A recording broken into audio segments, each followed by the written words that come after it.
वक्रतुण्ड महाकाय सूर्यकोटि समप्रभा निर्विघ्नं कुरु मे देव सर्वकार्येषु सर्वदा। मित्रों, आपका भारतीय ज्योतिष एवं अनुसंधान केंद्र में स्वागत है। चैनल को प्रारंभ करने से पहले हम गणेश जी का स्मरण करते हैं। ओम गम गणपतये नमः। हमने कल आप लोगों को बताया था भाव के बारे में।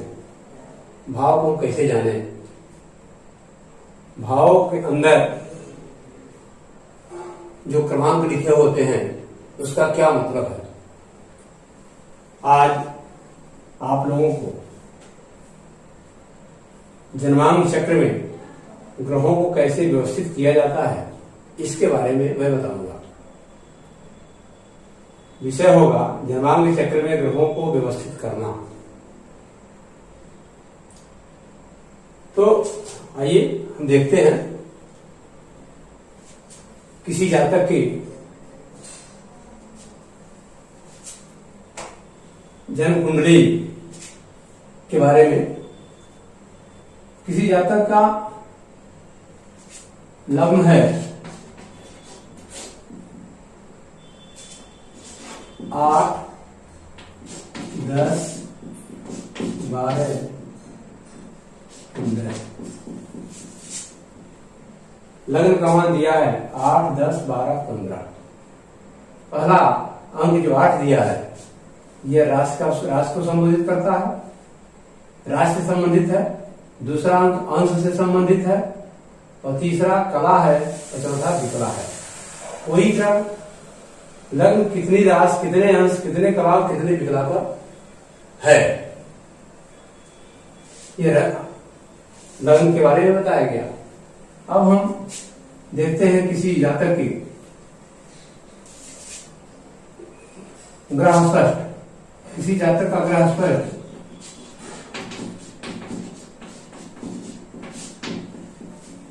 निम्नलिखित है।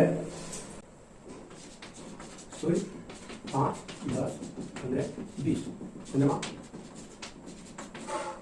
8, 9, 17, 20, मंगल 7, 6, 15, 25, बुध 11, 10, 15, 45, बृहस्पति 2, 8, 40, शुक्र 4, 5, 15, 20, शनि 7, 8, 15, 22, राहु 4, 25, 15, 20।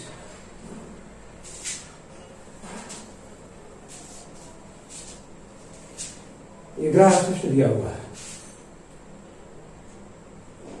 इन ग्रह स्पष्ट के आधार पर हम इन ग्रहों को कैसे व्यवस्थित करेंगे किसी लग्न कुंडली के अंदर। तो आइए हम एक चक्र बनाते हैं, निर्वांग चक्र।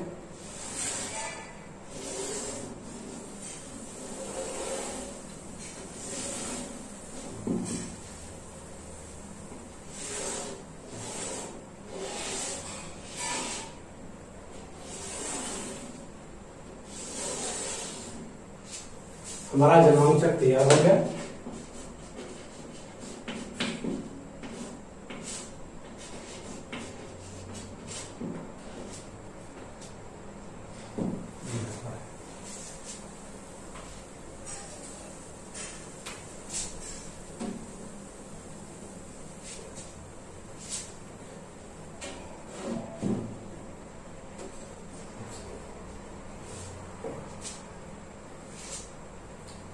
देखा हमने, ये हमारा जन्मांक चक्र तैयार है।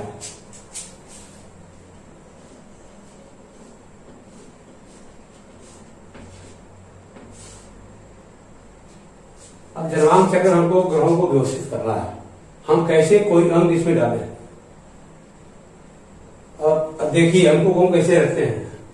हमने कब बताया था कि ऊपर के 3 खानों में बीच का खाना लग्न होता है, बीच के खाने को लग्न कहा जाता है। अब इसमें हम देखेंगे कौन सी लग्न आ रही है। हमने देखा कि लग्न का मान यहां लिखा हुआ है 8, 10, 12, 15, यानी 8 राशि बीत गई है। 8 राशि से 10 अंश बीता हुआ है लग्न का, यानी नवी राशि हुई, यानी धनु लग्न। नवी राशि का मतलब 9वां क्रमांक, 9 मैंने लिखा है यहां पर। और 9वां क्रमांक का मतलब क्या हुआ? धनु लग्न। 9वें क्रमांक पर हम गिनेंगे राशियों को मेष, वृश्चिक, मिथुन, कर्क, सिंह, कन्या, तुला, वृश्चिक, धनु। 9वां नंबर पर धनु राशि आ रही है, इसलिए हमारा यह धनु लग्न हुआ। कौन सा लग्न हुआ? धनु लग्न। अब धनु लग्न से हम जो है यहाँ हमने 9 अंक लिखा। इसके बाद अब यहाँ से लिखने की जो प्रथा है, हम क्रमशः बाएं से होकर के लिखते हुए जाते हैं दाहिने की तरफ। तो हम वामावर्त दिशा में एंटी क्लॉकवाइज हम लिखेंगे अंकों को। यह हुआ दूसरा खाना में 10, तीसरे भाव में हमने 11 लिखा, चौथे भाव में 12 लिखा, 5वें भाव में फिर 1, फिर 2, फिर 3, फिर 4, 5, 6, 7, 8। अब हमने ये अंकों को व्यवस्थित कर दिया, हमारा जन्मांक चक्र तैयार है। अब इसमें हमको लिखना है, ग्रहों को व्यवस्थित करना है। ग्रह कैसे व्यवस्थित करें? ग्रहों को व्यवस्थित करने के लिए हमें देखना होगा, सबसे पहला ग्रह हमारा सूर्य है। सूर्य कितने अंश पर है, किस राशि पर है? सूर्य को ग्रह स्पष्ट से हमको जानकारी करनी होगी। तो देखा हमने ग्रह स्पष्ट में सूर्य 5 राशि बीत कर 5 राशि से आगे 10 अंश पर चल रहा है। सूर्य 5 राशि से आगे 10 अंश पर चल रहा है, इसलिए कन्या राशि हुई। कन्या राशि में सूर्य है, सूर्य इसमें कन्या राशि पर चल रहा है। तो हम कन्या राशि का क्रमांक देखेंगे तो कन्या राशि का क्रमांक आता है 6। 6वें क्रमांक पर कन्या राशि आती है, इसलिए हम 6वें नंबर पर सूर्य को व्यवस्थित कर दिया। हमने सूर्य को व्यवस्थित किया। सूर्य दूसरा देखेंगे चंद्रमा को। चंद्रमा हमने देखा कि 8वीं राशि से 9 अंश आगे चल रहा है। 8वीं राशि से 9 अंश आगे चल रहा है, इसका मतलब नवी राशि हुई। 9वीं राशि का क्रमांक 9 हुआ। तो चंद्रमा जो है 9 क्रमांक में अर्थात धनु राशि में बैठा हुआ है। तो हम जो है लिखेंगे चंद्रमा को धनु राशि में, लग्न में चंद्रमा आया, चंद्रमा लग्न में आ गया। आगे इसी तरह से हम मंगल को देखेंगे। मंगल 7वीं राशि से 6 अंश आगे चल रहा है, यानी 8वीं राशि में। मंगल 7वीं राशि से 6 अंश आगे चल रहा है, इसलिए राशि हमारी हुई 8वीं। 8वीं का मतलब 8वां क्रमांक। 8वें क्रमांक में जाएंगे तो 8वां क्रमांक जो है यहां पड़ रहा है, यहां लिखेंगे हम मंगल।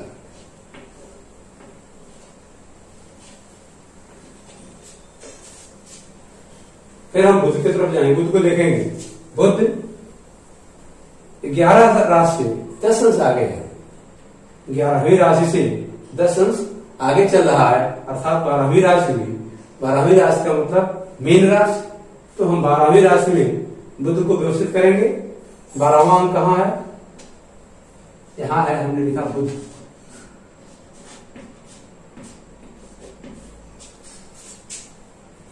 फिर बृहस्पति को देखेंगे। बृहस्पति 2 राशि से 15 अंश आगे चल रहा है। बृहस्पति दूसरी राशि से 15 अंश आगे चल रहा है, इसका मतलब तीसरी राशि हुई। इसका मतलब तीसरी राशि हुई। तीसरी राशि पर बृहस्पति है, तो तीसरी राशि यानी तीसरा क्रमांक यानी मिथुन राशि पर, मिथुन राशि का बृहस्पति है। तो हम इसमें जो है देखेंगे बृहस्पति को व्यवस्थित करते समय 3 अंक में व्यवस्थित किया। व्यवस्थित हुआ तीसरे क्रमांक में। शुक्र को देखा हमने। शुक्र 4 राशि से 5 अंश आगे चल रहा है। सूर्य 4थी राशि से 5 अंश आगे चल रहा है। राशि हुई सिंह, पांचवी राशि हुई, पांचवा क्रमांक हुआ, यानी पांचवें क्रमांक में सिंह राशि में शुक्र है, तो हम पांचवें क्रमांक में शुक्र को व्यवस्थित करेंगे।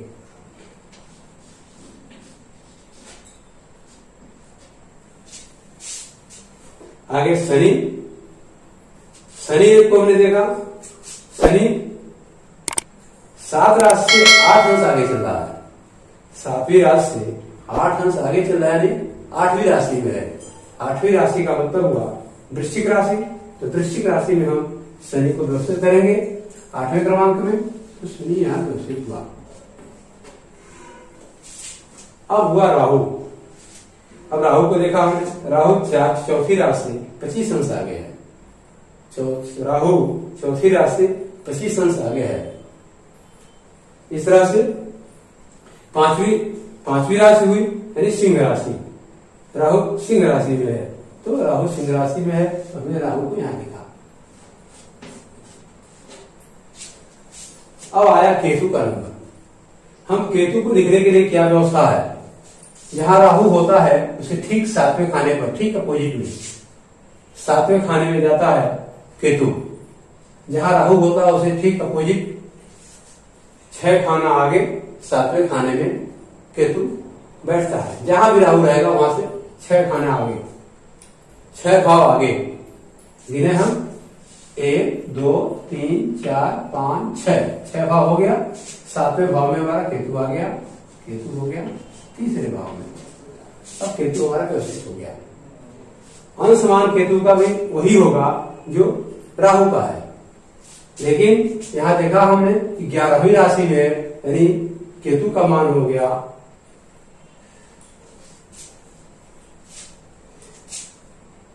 10 अंश, 10 राश 25 अंश 15 कला 20 कला। जो राहु का अंशमान होता है वही केतु का भी अंशमान होगा। राशि हमारी 6 राशि आगे हम आगे लिखेंगे, यानी कुंभ राशि में केतु व्यवस्थित हुआ। हमने जाना कि कैसे हम ग्रहों को व्यवस्थित करेंगे जन्मांश चक्र का निर्माण करते समय। तो यह आपको जानकारी हुई। एक चीज और बता देना चाहते हैं हम, इसमें हमने बताया है जो पहला अंक है यह जो है राशि को इंगित करता है, दूसरा अंश, तीसरा कला और चौथा विकला। इसको यह इंगित करता है। अब 60 कला, 60 विकला का एक कला होता है, 60 कला का एक अंश होता है और 30 अंश की एक राशि होती है। राशि का बदलाव जब 30 अंश हो जाएगा तो राशि बदल जाएगी, ये बताया जा चुका है आप लोगों को। एक भाव 30 अंश का होता है, भाव बदल जाएगा 30 अंश का। तो इस तरह से हम ग्रहों को व्यवस्थित करेंगे। यह जानकारी आपको मिली, छोटी सी जानकारी। अब एक उदाहरण के माध्यम से हम आपको देना चाहते हैं। ये तो जानकारी आपको हो गई है। अब हम एक उदाहरण लेते हैं आज का। हम पंचांग, आज सूर्योदय के समय का पंचांग लेते हैं। सूर्योदय के समय मान लीजिए किसी जातक का जन्म 6 बजे के करीब में हुआ है, 6:15 पर किसी जातक का जन्म हुआ, माना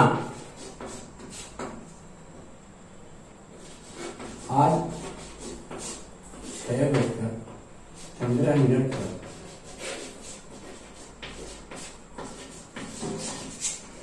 सुबह किसी जातक का जन्म हुआ। किसी जातक का जन्म सुबह 6:15 पर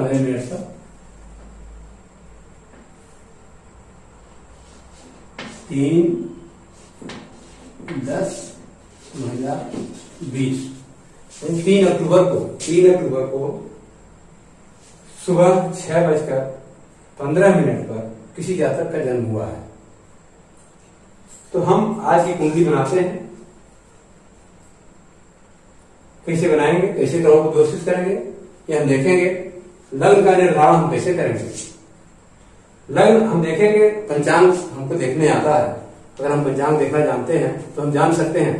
पंचांग में हमने देखा कि आज शनिवार को 3 अक्टूबर को सूर्योदय 6:07 को हो रहा है। तो हम देखेंगे सवेरे जन्म का समय 6:15 है। तो 6:15 में यहाँ लग्न सारणी दी हुई है। लग्न सारणी में हम देखेंगे कि कौन सा लग्न व्यतीत हो रहा है। लग्न सारणी में हम देखें तो लिखा है कन्या लग्न। लग्न सारणी में शनिवार के दिन द्वितीया तिथि है। द्वितीया तिथि को शनिवार के दिन 7:10 तक कन्या लग्न है। तो 7:10 तक कन्या लग्न है और जातक का जन्म 6:15 पर हुआ है। इसलिए जातक कन्या लग्न में पैदा हुआ है। एक लग्न का मान 2 घंटे का होता है। तो हम पीछे भी देख लें। हम देखा हमें कि 4:58 पर सिंह लग्न व्यतीत हो रही है, बीत रही है और कन्या लग्न शुरू हो रही है 4:58 सुबह। आज सवेरे 4:58 से 7:10 तक कन्या लग्न रह रही है। तो जातक का जन्म अगर 6:15 पर हुआ है तो इसका लग्न हुआ कन्या लग्न।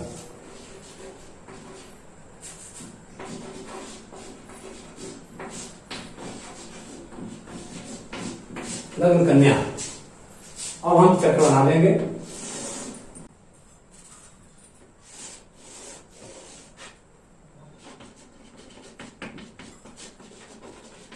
दिनांक का दिन आया और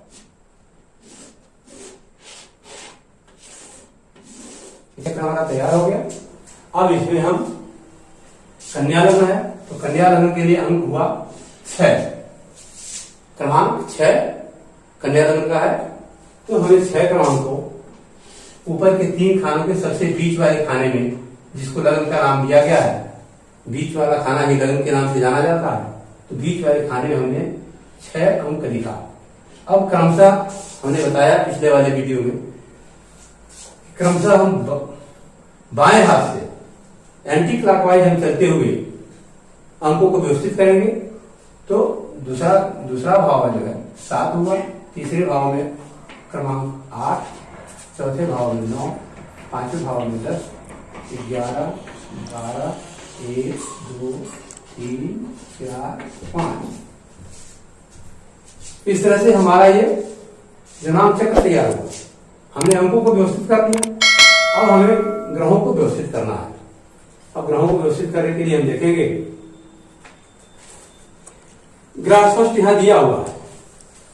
पंचांग में ही ग्रह स्पष्ट दिया रहता है। तो हमने देखा यहां पर द्वितीया तिथि को आगे हम बढ़ रहे हैं। सूर्योदय सूर्यास्त दिया हुआ है। सूर्योदय सूर्यास्त में आगे लिखा है औद्योगिक औदायिक स्पष्ट सूर्य। देखा हमने 5, 15, 30, 49 सूर्य स्पष्ट का मान लिखा है 5, 15, 30, 49। तो 5, 15 सूर्य स्पष्ट लिखा हुआ है। 5, 15, 30, 49। अब हमने सूर्य को लिख दिया। कन्या लग्न हुआ, लग्न में ही सूर्य आया। हमने सूर्य को व्यवस्थित किया। आगे हम देखते हैं चंद्रमा कैसे लिखें।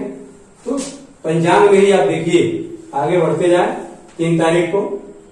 तो आगे लिखा है चंद्र राशि प्रवेश, लिखा हुआ है मेघ राशि का चंद्रमा 6:05 पर आ रहा है। 6:05 पर मेघ राशि का चंद्रमा आ रहा है। हमारा जन्म 6:15 पर हुआ है जातक का जन्म। तो हम क्या करेंगे, 6:05 के बाद यानी मेघ राशि में चंद्रमा आया तो हम चंद्रमा को मेघ राशि में व्यवस्थित कर देंगे। चंद्रमा यहां आ गया। अब हम मंगल को देखेंगे। यहाँ मंगल अस्पष्ट भी दिया हुआ है, सभी ग्रहों का स्पष्टीकरण यहाँ दिया गया है। तो तिथि 2 को हम देखेंगे। ग्रह स्पष्ट में दैनिक स्पष्ट भौमादि ग्रह लिखा हुआ है, तो हम दैनिक स्पष्ट में देखेंगे। इस मंगल 11वीं राशि के 26 अंश पर 47 कला और 43 विकला पर चल रहा है। तो मंगल का मान हमने लिखा है यहां पर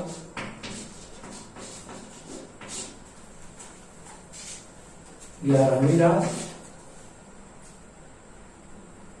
26 कला 26 अंश 47 43। बुध को भी हमने लिख दिया है, उसी तरह हम आगे देखेंगे बुध को। बुध का मान 6, 10, 30, 50 है। 6, 10, 30, 50 बृहस्पति। बृहस्पति का इसमें देखेंगे हम पंचांग में दिया हुआ है। द्वितीय तिथि को 8, 26 से 11, 46। 8, 26, 11, 46 शुक्र। आगे हम देखा 4, 7, 16, 27 पर है। 4, 7, 16, 27। शनि 8, 28, 16, 36। 8, 28, 16, 36।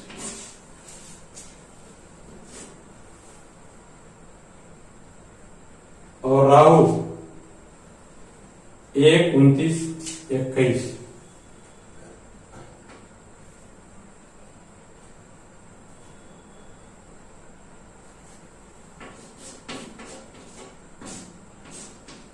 एक 29, 21, 37। अब हमने ग्रह स्पष्ट में लिख लिया। अब ग्रह स्पष्ट के आधार पर हम बना लेते हैं। सूर्य कन्या राशि में लिखा हमने। मंगल 11 राशि से 26 अंश पे चल रहा है, 11वीं राशि ला करके, तो 12वीं राशि पे हुआ। तो मंगल को हमने 12वीं राशि में प्रस्तुत किया। बुध 6, 10, 30 पर है, यानी 6 राशि से आगे 10 अंश पर चल रहा है, यानी 7वीं राशि में है। तो हमने बुध को यहां लिखा। बृहस्पति 8वीं राशि से 26 अंश आगे चल रहा है, यानी धनु राशि में है। धनु राशि में बृहस्पति को लिखा। शुक्र 4थी राशि से 7 अंश आगे चल रहा है, इसलिए हम 5वीं राशि में शुक्र को व्यवस्थित किया हमने। शनि 8वीं राशि से 28 अंश आगे चल रहा है, शनि धनु लग्न में है, तो हमने यहां लिखा है शनि को लिखा। और राहु 1 राशि से 29 अंश आगे चल रहा है, इसलिए हमने दूसरी राशि हुई। वृष राशि में राहु है, अतः जो है दूसरे अंक में हमने लिखा राहु को, और राहु के ठीक सामने हमने केतु को लिखा। 6 राहु से 6 राशि आगे हमने केतु को व्यवस्थित कर दिया। इस तरह से हमारा जन्मांक चक्र तैयार हो गया। तो मित्रों, मुझको लगता है कि आपको मेरा वीडियो पसंद आया होगा। आप मेरे वीडियो को लाइक, शेयर, सब्सक्राइब जरूर करें। और कहीं भी कमियां आपको दिख रही हो या कुछ आपको लगता है कुछ जानकारी चाहिए, आपको समझ में नहीं आया है, तो हमारे कमेंट बॉक्स में कमेंट जरूर करें। मैं पुनः एक बार समझाने की कोशिश करूंगा, बताने की कोशिश करूंगा। धन्यवाद।